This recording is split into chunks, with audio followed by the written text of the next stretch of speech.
Hi everyone, happy Pride, and welcome to another one of our craft nights. I am here to do a little drawing tutorial based on the suggestions from our fabulous youth leaders in our YANA group, which stands for You Are Not Alone.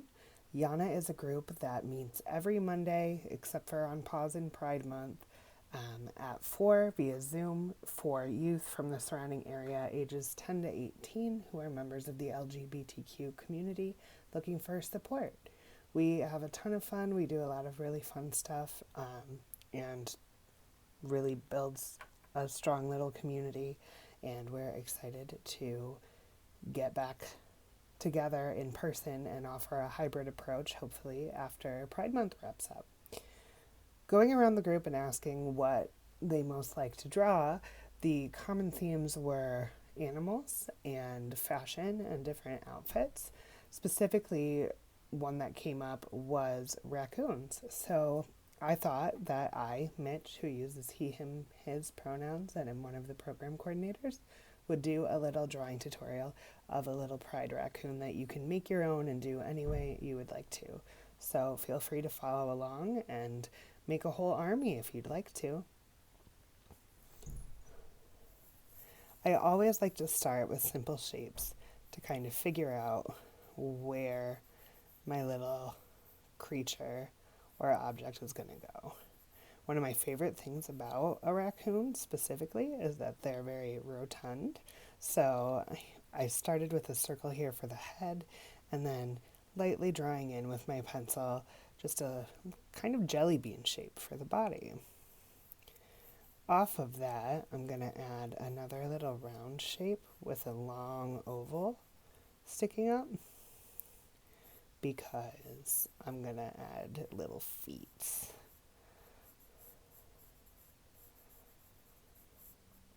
There's something really precious and adorable about raccoons specifically, so when this was the suggestion, I was very excited.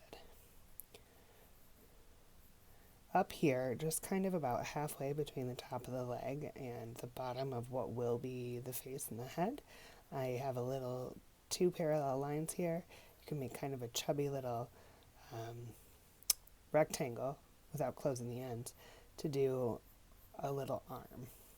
Coming off of that, adding a triangle at the bottom and another straight line this way, and a little round on the end creates a little paw. We're going to clean this up, of course, and add a few more details, but what I want to do with the paw of this raccoon is throw in a pride flag. So whatever flag you want to fly, your raccoon can. And using my eraser to clean up that excess line. And making sure the stick comes down so it looks like this little bandit is holding it.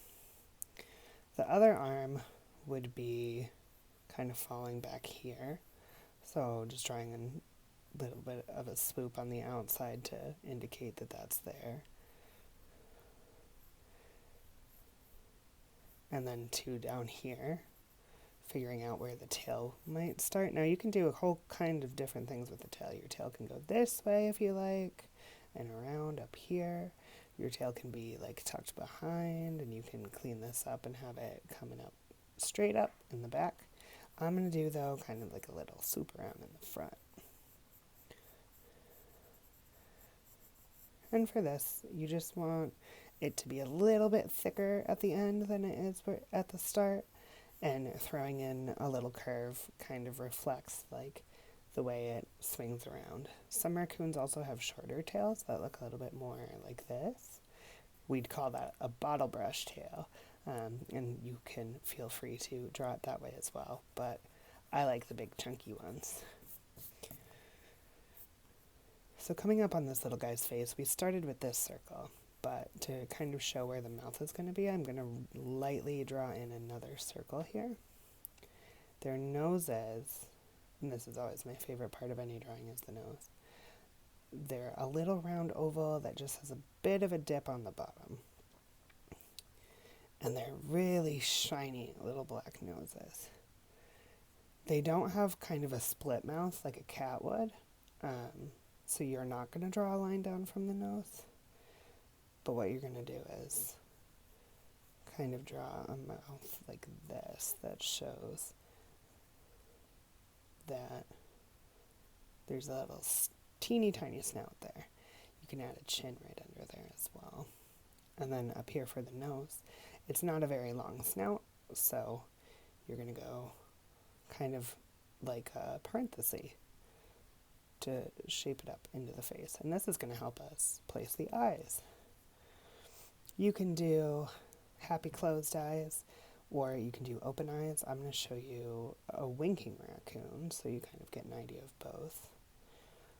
So they have these really dark, really shiny eyes. So I'm going to do a little olive shape and go ahead and get right in there and make it black with just a little white dot. Over here, we'll do a winking eye, and so we're just going to do that little parenthesis like that. Now, when we come in here with your color, you're going to make the little mask, of course.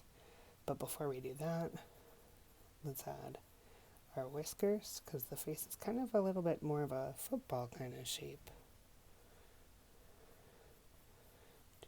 And of course, the little ears. I have drawn ears the same way since I was 7, creating kind of the tube shape, like they said on the Spirit Sign of the Cimarron drawing video that was on the DVD and the special features. Really showing my age there. That was the first DVD I ever owned. But there you go, just little triangles, and then this right here, this shape that's kind of like a leaf shape.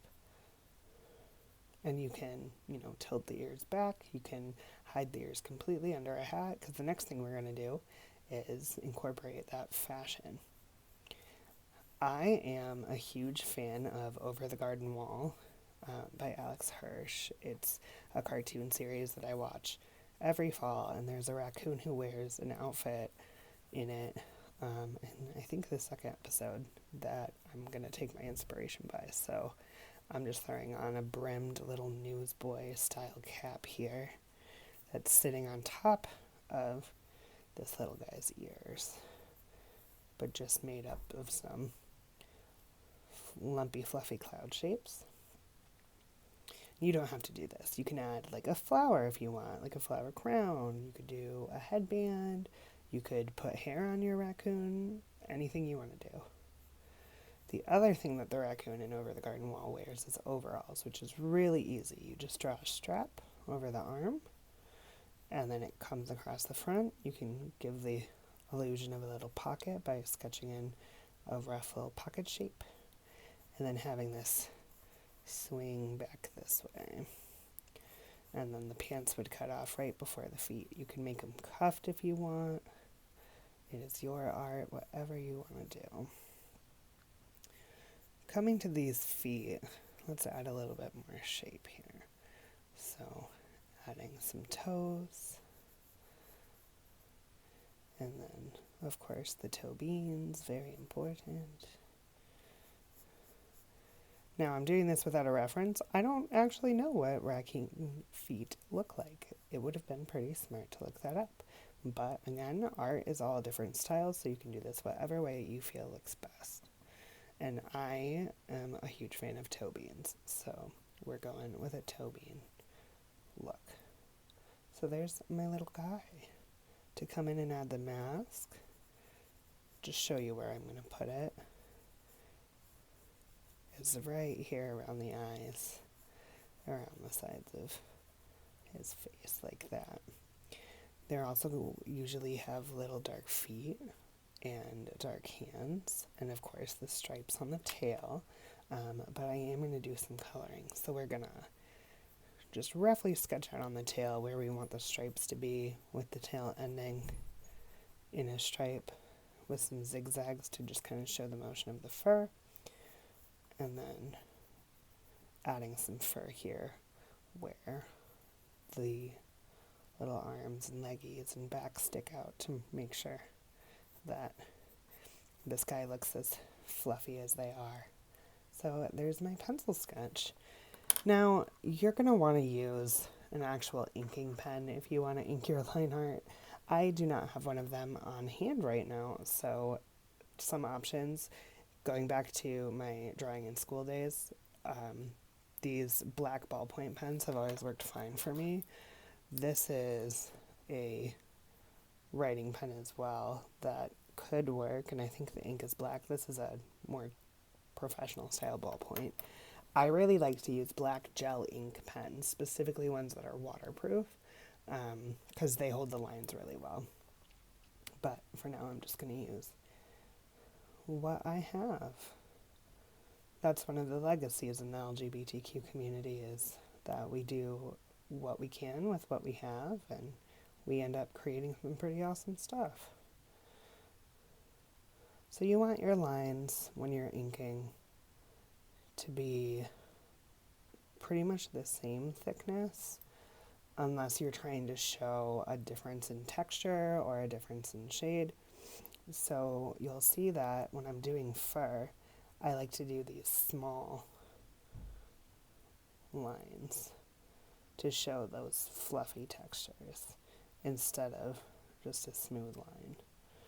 The nose, though, you could just outline the shape and color it in, but I'm going to just do it in black ink because then it's nice and dark and shiny. And the same with the eyes,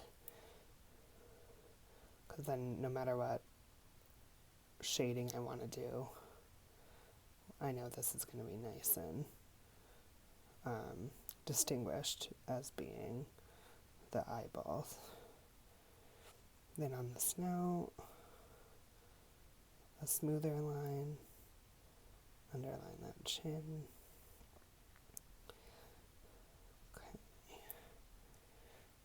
So here at the top of the overalls, I'm going to do some of those fluff lines again to show that there's some fuzz. For the paw, it's very tiny, but small round shapes that are open on the bottom to just show that little finger style hand that a raccoon actually has. They'll grab things, which is pretty unique and also very startling when you're not expecting to see them. Trace in my little pocket, the other side, the other arm here, the fluff here, little arm. And of course, this is something you're going to be doing when you're already pretty happy with the sketch. You may do several drafts of this. I drew a bunch of these guys last weekend to prepare myself for doing this tutorial so that I had a pose I really liked. And when I was doing that, I had references of actual raccoons and other people, other artists, like cartoon style raccoons, so I could really get an idea of what I liked and what I didn't like and how other people drew the same subject matter. And I just kept coming back to the idea of just a little fluffy looking guy in old-timey clothes. You don't have to do overalls.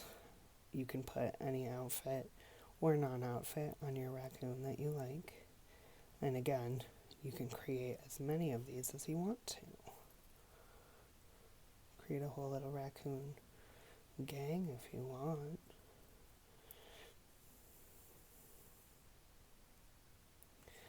And now on this tail, adding that fluff.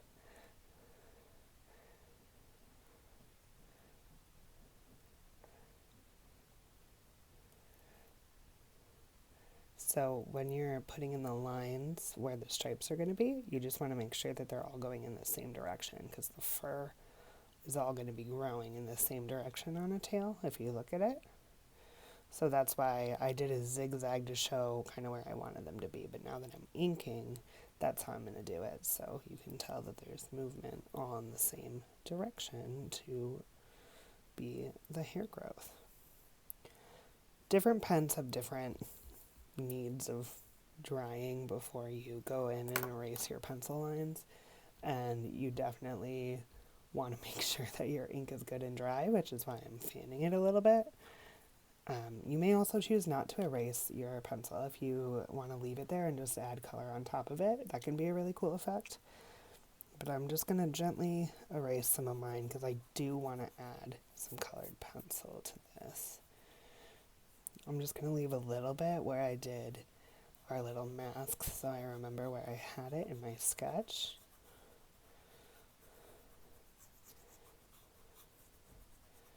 And then on the tail, I'm going to leave it as well because it'll add to like this scruffy style I'm going for.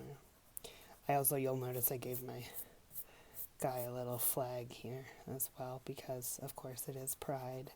And in YANA, we love our flags, so gotta include that. Some people prefer markers, some people prefer like gel pens or Sharpies for coloring. My favorite thing in the entire world to use is colored pencil. So I am pulling out some of the colors that I know I'm going to want to use for coloring this in. And again, you get to do whatever you want. So if you don't want a typical black and white raccoon, then by all means, you do you. I am going to have my raccoon be pretty typical because the clothing is the thing that I want to stand out.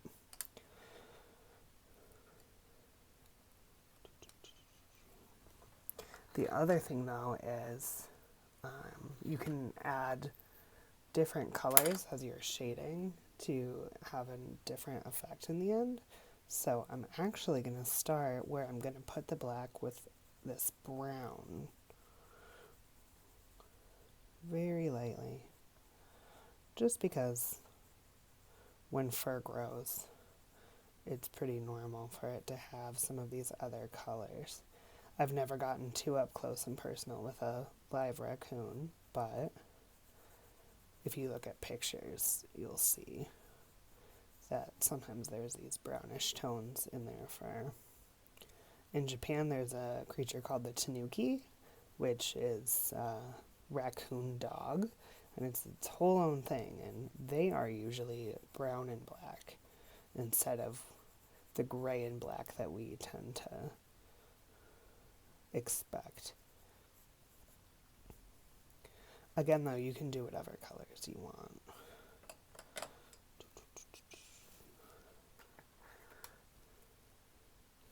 So here with my gray pencil, this is the color I'm going to make my primary.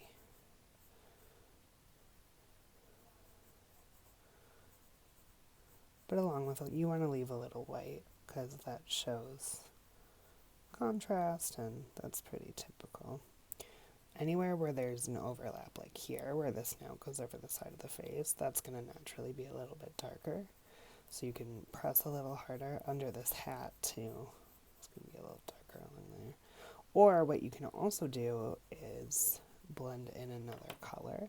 One I actually use all the time for a shadow is just very lightly adding in some blue, because it just helps it look like it's more deeply shaded. And I'm going to be using some blues in the rest of the drawing, so we'll do a little bit of that just in the dark spots.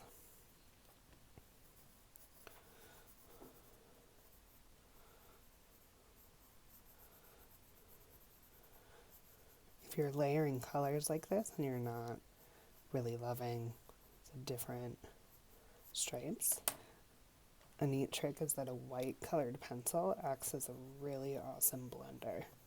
So if you color over what you've already colored with that, it's going to smooth it out. It lightens it a little bit, but you can go over and add more color on top of it. This is what colored pencil artists will primarily do to really create like deep color coverage. They'll just keep coming back in and blending it.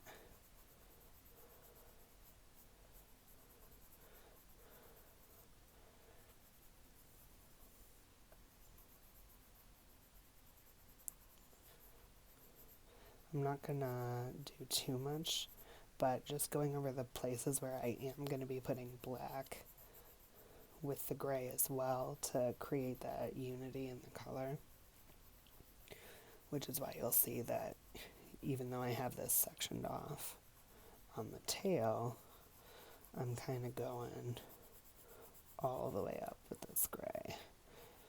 And I'm changing the strokes of my pencil based on what way I want to give the illusion of the fur growing. I am going to come in here though and smooth this out with my white where the gray is going to stay.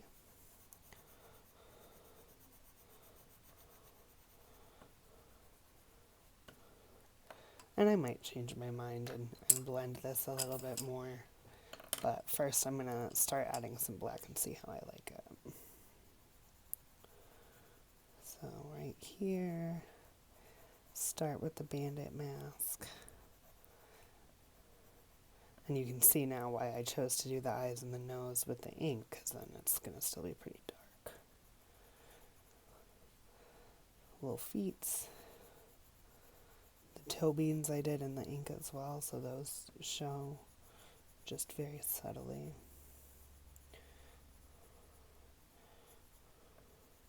Taking the black and going over some of the blue very, very lightly, again to kind of unify the colors that I chose.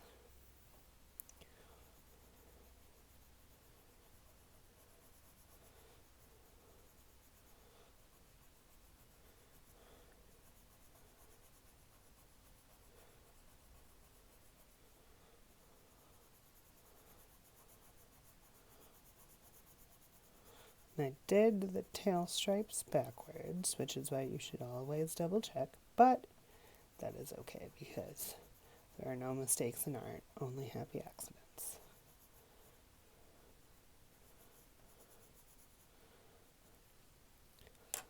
So there's the fur all colored in.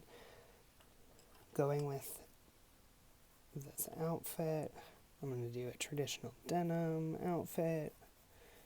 Very hipster, very cute. So I've got like this sky blue that I'm going to do. If you want to be really ambitious, you can add like patches and pins, because that is also something that I think we would see. Ooh, and I forgot to do black on the ears. So just coming back in to get those. Just on the tips. And this is a blue-gray color that I found. And since that is kind of the traditional denim, it's still pretty light though. You can do some cross-hatching as well, where you do overlapping lines like this to give the texture of denim. So I might do some of that down here as well.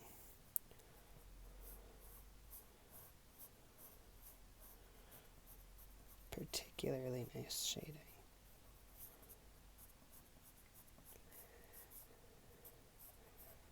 Too bad my little guy is not wearing a sweater.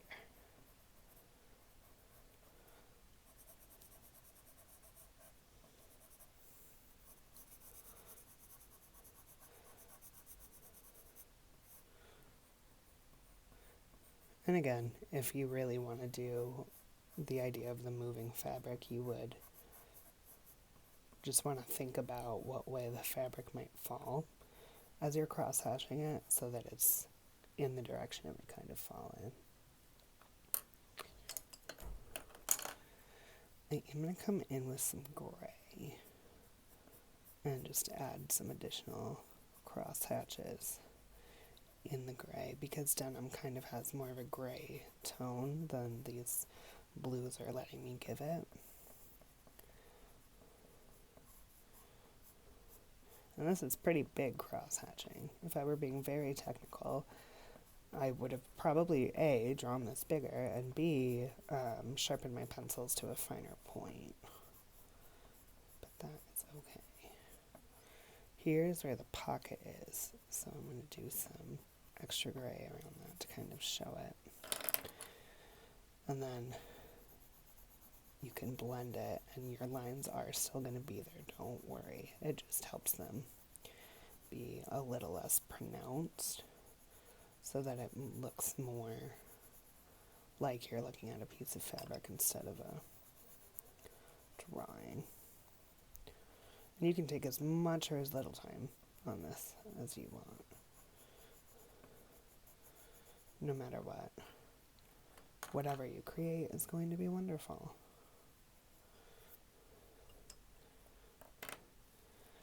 Okay, so I've decided that I want to give my little guy a pride flag, and I want to do one that we maybe don't always see a lot, and that's the non-binary flag.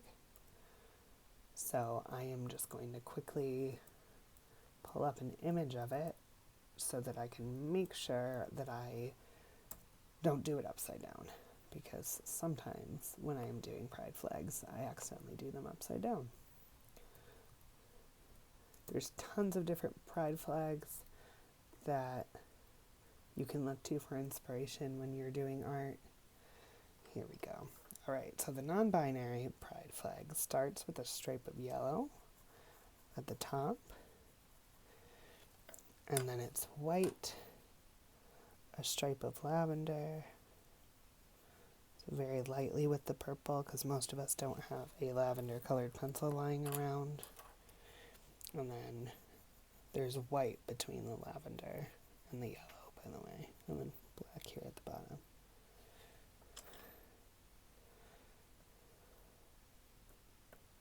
I'm going to add outside of the lines of what I've drawn. You can always add a background, create a scene when you're drawing. I'm just going to do a little bit of shading to show that we're sitting down. Maybe we're on a sidewalk at a pride parade. That could be cute. Add some lines to show that it's a sidewalk. Waiting to see all of the floats. Get a free mom hug, maybe.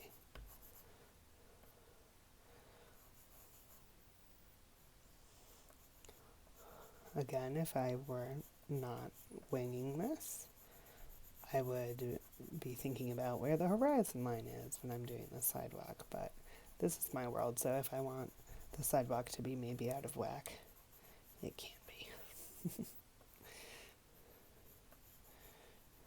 Add a little storm grate. You get the idea. And of course, my favorite thing in any sidewalk is right growing out of the concrete. Let's just throw in a little dandelion, because a dandelion is resilient and it will grow in the most unexpected of places. And it's a nice little pop of yellow to go with our pride flag. So super simple, but just fun, and thinking about those round shapes, all the different outfits you can make, throwing a pride flag in there. But above all, the most important thing is that you are not alone. Don't forget to sign your artwork. And we hope to see you real soon at YANA as we get back together after Pride. We hope you're having a good time, enjoying the things going on. There's lots of awesome events still yet to come, so we will catch you at some of those and look forward to meeting you in the future. Have a good one. Bye.